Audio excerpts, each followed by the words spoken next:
Welcome to Conversations. I'm Muqtada Khan, your host, and today I'm going to do an academic exercise.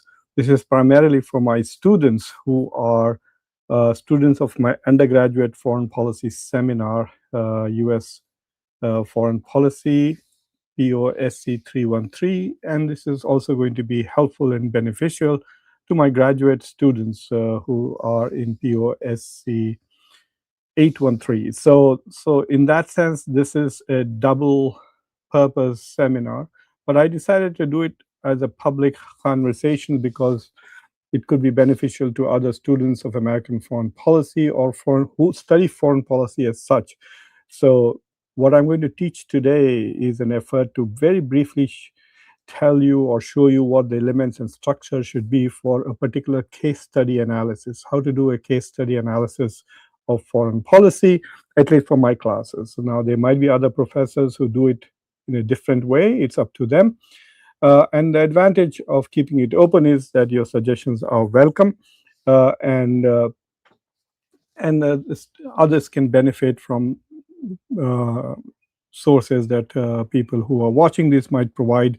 And my colleagues in other countries who teach American foreign policy, hopefully they find this as a useful tool to use. I think doing case study analysis of foreign policy is a wonderful way of trying to understand how foreign policy works, how foreign policy particularly is made, what are the factors and actors that influence foreign policy. All of that becomes very relevant and important. So I'm going to be relying primarily on this one particular slide for today's discussion. So hopefully you find this uh, to your benefit. For those of you who are my students, I will insert this in the syllabus itself, where the grades for foreign policy, where the description for the case study is in the syllabus. So basically, what I want you to do is to study a particular decision in foreign policy.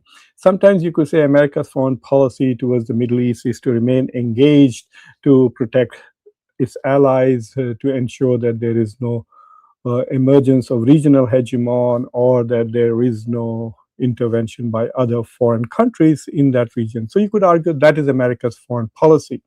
Now that is the idea, that is the strategy really, but but for the case study analysis, it is better if you choose a particular decision and then see how that particular decision has been arrived at. You could study broadly a grand strategy and do a case study of it. For example, you could say that for much of the Cold War era, America's grand strategy was containment of the communism. So you could then study containment as a policy. So it can be done with policies, but I particularly prefer decisions because it is easy to pinpoint who made this decision, how it was made, what were the factors, international or domestic, that influence that particular decision making. So, for example, uh, to me, rather than saying I will focus on Donald Trump's America First foreign policy as a case study, as opposed to, say, Joe Biden's middle class foreign policy, as he had called it. So, yes, you can do that, but I would prefer that you take a specific decision, like Donald Trump's decision to attack Iran with Israel, or Joe Biden's decision to support Ukraine's war against Russia. So it's important that you pick a decision. It becomes easier to understand, because the purpose of the case study is to understand how foreign policy is made, who makes it, what are the factors that determine it, how is national interest interpreted, etc. So the first thing that I want you to do is to pick a decision and then ask yourself, how was this particular policy made? So for example, let me give you two examples. In the United States, foreign policy is primarily the domain of the president. So most of the foreign policy is made by the president, but sometimes even the Congress does it, and on occasions, even the Supreme Court makes American foreign policy. So, for example, uh, the Congress decides to pass a bill that says that the State Department will, on an annual basis, evaluate all countries on their human rights record. And based on this human rights record, America's foreign aid for that country will flow. So if a country has a terrible human rights record, the US aid, etc., will not provide foreign aid to those countries. And so foreign aid and support and partnership from the United States will be contingent on the human rights record of a particular country, and the records and the details and analysis will be maintained by the State Department. So the State Department, the Congress passes a law like that. So whether the president likes it or not, every year the State Department will publish an annual report on human rights, in which every country's human rights record will be evaluated and assessed. The State Department now does that for religious freedom also, because the Congress mandated. This is not what the US president decided to do. This is something that the Congress decided to do. So foreign policy can also be made by the Congress. So for example, when Newt Gingrich was the speaker, he added $20 million to the defense budget or the State Department's budget, demanding it be used for regime change in Iran. This is in the 1990s. And then every year they would keep adding that money, and then the State Department and the Department of Defense or the executive would have to come and explain to the Congress what efforts it had made in bringing about regime change in Iran. So in that sense, you could say that Congress can make foreign policy. So when you pick a particular case, you should right away in the very first paragraph, when you identify what case you're studying, you also identify who made that foreign policy, whether it was made by the president or the Congress. Sometimes even the judiciary does that. For example, Donald Trump's main instrument in American foreign policy this term, was his use of tariffs. Oh my God, he terrorized the world for more than a year, right? Imposing tariffs left, right, and center. Oh, I don't like your shirt, so here's 20% tariff. I don't like the hat you're wearing, here's 10% tariff. So anything that he didn't like, any country he was upset with, oh my God, you're talking about de-dollarization, I'll impose 50% tariffs, and so on and so forth. You're buying oil from Russia, here's 25% tariff. So Donald Trump was using tariffs like a magic wand and trying to get foreign policy outcomes using it. And guess what? The Supreme Court then comes out and says that the president does not have the authority, the constitutional authority, to levy customs duties and tariffs. And blah, his foreign policy went away. So the decision to reduce tariffs, for example, from 50% to whatever it was beforehand, was something that the judiciary made. So on rare occasions, you will see there's certain judgments by high courts and Supreme Court can have a foreign policy impact right away. So they may want to make foreign policy, they may not want to make foreign policy, but some decisions can have foreign policy implications. So it's important to highlight how that is made. And then the third thing that I want to do is, what factors, this is very critical, what contributed to this policy? Are there domestic factors or there are international factors? Often every policy has a mix of international and domestic factors that are driving it. For example, the tariff policy that I just talked about. The tariff policy was influenced by 3-4 things. Number one, there are some domestic issues, such as people are losing their jobs and they feel that they have lost their jobs because of globalization, because jobs have been sent abroad, primarily to China or to Mexico or other places where there is cheap labor. And this has happened because of the nature of the free market and the dynamics of globalization. The second thing was that on a macro level, we noticed that the United States, the manufacturing share of the United States GDP was just 10% and even shrinking. And we realize now that some of the most critical elements that contribute to America's national security and national defense were actually being made abroad. You know, people used to joke about how American soldiers' uniforms are also made in China. There was this beautiful cartoon that went around where Donald Trump says, "I hold all the cards." He's bragging, "I hold all the cards." And Xi Jinping is responding by saying those cards are made in China. So for national security awareness that, oh my God, we need to make certain things at home. You can't get F-35 made in China and then go to war against China. China might just delay the next shipment and then you are at a loss. Right now, for example, America has spent a lot of rockets and missiles and interceptors in trying to defend Israel from Iran, and it's depleted its stockpile of weapons. And in order to restore that stockpile, it has to import magnets and critical minerals from China. So the pace at which China allows those exports will determine the pace at which America will be able to rebuild its military supplies. Now, that's a national security issue. That's a domestic factor, but it's also international, which is supply chain issues. So the US may decide that we have to become self-reliant and completely independent of China on things that are of national security interest. We don't mind if Chinese are making our toys and they are making our shoes and clothes, but when it comes to our weapons, etc., we need to be able to make them at home. So this is an example of what are domestic factors. Purely international factors would be Russia invading Ukraine. There's nothing to do with us, nothing domestic. It does not threaten us. It's a war far away.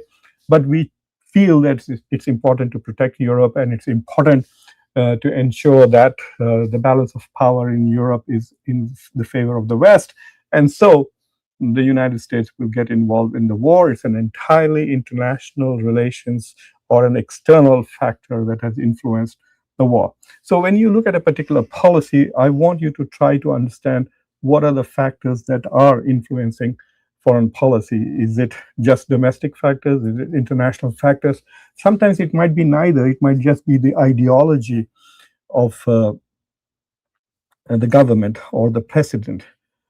And so sometimes, if that is the case, you should identify it. There are some commentators out there who say that the current war on Iran was externally influenced. That is, it was driven by Israel and its enormous influence on American foreign policy.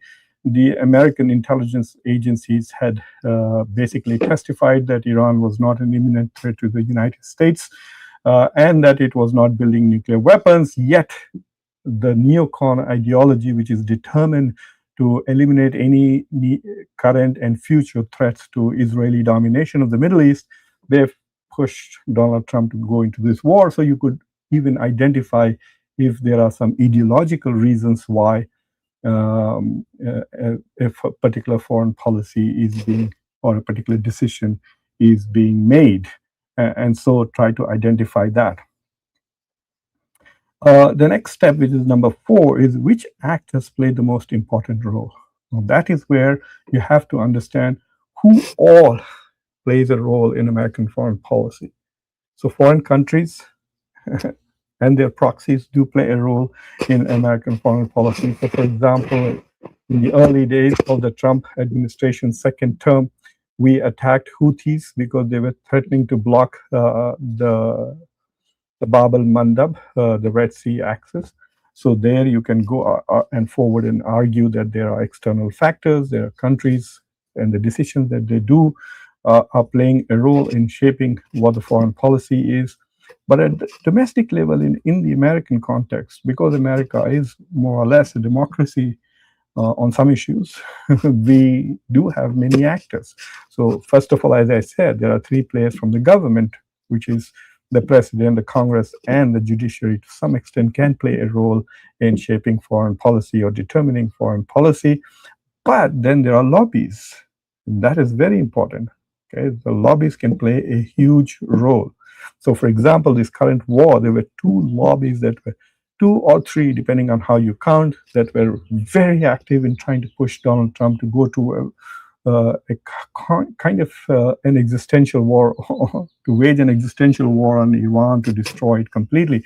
One is the pro-Israel lobby, the other is the anti-Iran lobby in the United States.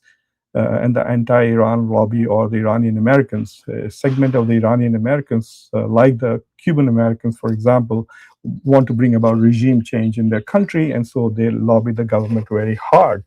The third one could be the military-industrial complex. The military always benefits. As soon as the war started, if you notice, Pete Hegseth asked for $80 billion more, then $200 billion more, and then Donald Trump said, let's raise the budget to $1.5 trillion. That's what he's asking. So from about 980 billion, he's raising it by more than 50%. This is, this is wonderful for the military-industrial complex, because now they can make a lot of money. So yes, even they might be pushing the country towards a particular kind of decision. Now, it does not necessarily mean war. I'm talking in the context of the Iran war, because this class is happening during that time. And so this is very current, but it could be any foreign policy where there are other different lobbies that are. So, for example, the United States may decide, for example, that it will not, like when George W. Bush became president, one of the policies that they made was they would not provide US aid to those countries where clinics, etc., were distributing free condoms. So they were against family planning, and because they thought it was a form of abortion. They couldn't do that in the United States. But they try to do that in foreign countries. So the lobby there was the pro-life lobby, which was pushing GW's administration to essentially sanction countries which allowed abortion, or to sanction countries which even distributed condoms freely. And so there were many hospitals that I heard in developing countries which had to shut down because they indulge in family planning. Now, these developing countries with high birth rates are struggling to bring down their populations. And so the US aid help was an important factor about their health planning. And so when this particular lobby pushes the government to cut funding to any place that distributes condoms, it became very difficult for those countries. Do we provide healthcare, and do we shut down our family planning program, or should we continue with our family planning program, bring the national population under control, and then lose US aid? It was a very difficult decision for many countries. So yes, lobbies play a different role. Media plays an important role. So, for example, certain foreign interventions, I think when there was a hunger issue in Ethiopia, the images that were constantly being projected on American and Western media forced Western countries to take action and combat the famine in Ethiopia. Not only that, but also attempts were made to forgive some debt in Africa, etc. So there are different kinds of lobbies and different kinds. So media is another source which plays a big role in. Sometimes ethnicity, religion, race. The Israel issue is all about religion, with evangelical Christians and Jewish Americans pushing America in one particular direction because of their religious beliefs, also often stated in terms of strategic language, but primarily motivated by biblical views and biblical beliefs. So there are many such domestic forces which play a role. And then, of course, there are ideologies also. So, for example, anti-communism is one thing that still seems to work in America, even though it didn't work with Mamdani when Donald Trump kept referring to him as a communist, as did Fox News, but the Americans, New Yorkers at least, elected him. The fifth interest is, what national interest does the policy serve? That's an important thing. So when you're evaluating a policy, you have to ask yourself, what national interest is this policy serving? Is it serving America's economic national interest? Is it serving its physical national interest, security-related issues? Or is this advancing American values, which some administrations may consider as part of their national security? Like, for example, Iran thinks that being an Iranian Islamic Republic is part of the national security, just as Israel says that being a Jewish state is key to it. It just doesn't want to be another state. It could become another state, eliminate all its apartheid policies, and give equal rights to Palestinians and and Jews, and then suddenly, who knows, the Palestinian party could win the elections and it may look like an Arab state. But no, the identity of the state becomes a part of the national security. So, what particular national interest is this policy serving is an important question to ask. Economic, security, ideational, ideological, religious. That also gives you an idea about who is the players behind this. And of course, it gives you an opportunity to discuss how national interest is defined by that country. How is national interest defined? So that's always a very important thing, because ultimately foreign policy is the realization of national interests. So the key driver of what is foreign policy is what is national interest. So the fifth point that I want you to address is what national interest did the policy serve? And then did the policy succeed or fail? And that is why the decision approach to foreign policy helps, because you can see that, okay, this decision was made, like the decision by Obama to push the JCPOA. Did it achieve the goal? I think it did. Iran did not get nuclear power, nuclear weapon, and it did it. And there was none. And then Joe Biden talked about going back to JCPOA, but he did not go back. Was that a great idea? No, because one thing that happened is, if Joe Biden had returned to JCPOA, then perhaps there would have been inspections and Iran would have given back those 400 plus kilos of enriched uranium that it has, which is enriched at 60%. But because Biden did not go back in JCPOA, Iran continued to, enrich its uranium and now has close to 1,000 pounds of it, which some people think it can make 12 dirty bombs. So the question is, was this policy successful? Look at Iran, Trump's decision to go to war against Iran. If the MOU and the deal comes through, a lot of people like me will say this policy failed, because what were the goals? The goals were regime change, end of nuclear program, end of enrichment, blah, blah, blah. None of that has happened so far. So you have to ask yourself, did the policy succeed or did the policy fail? And then finally, what alternative policy would you recommend? Like, for example, right now, if you think Donald Trump's policy of invading Iran is failing, what would you have done? And this is also the counter question that J.D. Vance is asking right now to people who are critical of the Trump administration's decision to sign the MOU and enter into negotiations with Iran. So these are the 7 elements that I would like to see in a case study. Number one, what is the policy decision? Oftentimes people, when they do case studies, they just give a history. Yes, history is important, but I want it to be structured and with strategic relevance and with policy focus. So what was the policy decision? How was the policy made by Congress or by the president or by judiciary? Which domestic and international factors shaped it? Which actors played the most important role? What national interests did the policy serve? Did the policy succeed or fail? What alternative policy would you recommend? So these are the 7 elements that I want to see in your case studies. Anyway, wish you all the best with your case studies. And for those of you who have watched Khanversations, thank you for watching Khanversations.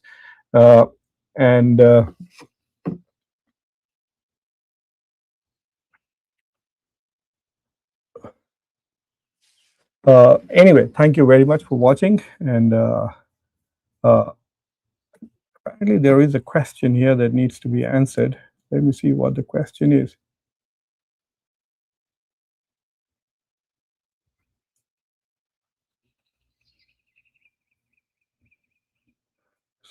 So the question is being asked by Abhishek that Indian policymakers are doing a bad job since Pak's stature is going up each coming day. one of India's foreign policy goals was to completely marginalize Pakistan and make it a pariah state. And so after the Operation Sindoor, which was 80 to 100-hour war last year, in which India attacked Pakistan, and then there was a ceasefire, India sent out an all-party, shall we say, an all-party delegation to about 36 countries to paint Pakistan as a sponsor of terrorism and alienate it. But subsequently, Pakistan seems to have, you know, uh, developed a lot of success as a foreign policy player. It became very important for Donald Trump's negotiations with Iran. As you can see right now today, both the Prime Minister as well as the Field Marshal of Pakistan are helping the United States negotiate with Iran right today in Switzerland. They have helped throughout these negotiations, and they'll remain critical for the next 60 days. They've become very close friends of Donald Trump. They were invited to the Board of Peace, so they are playing a role in Gaza. And then India's effort to put them on the FATF gray list, which sort of targets countries which are unable to control financing for terrorism. That India failed. India tried to block IMF's loans to Pakistan. It failed there. It tried to block the World Bank loan to Pakistan. It failed there. And Pakistan is on the Security Council as a non-permanent member right now. So it does appear that India's efforts to isolate Pakistan have failed.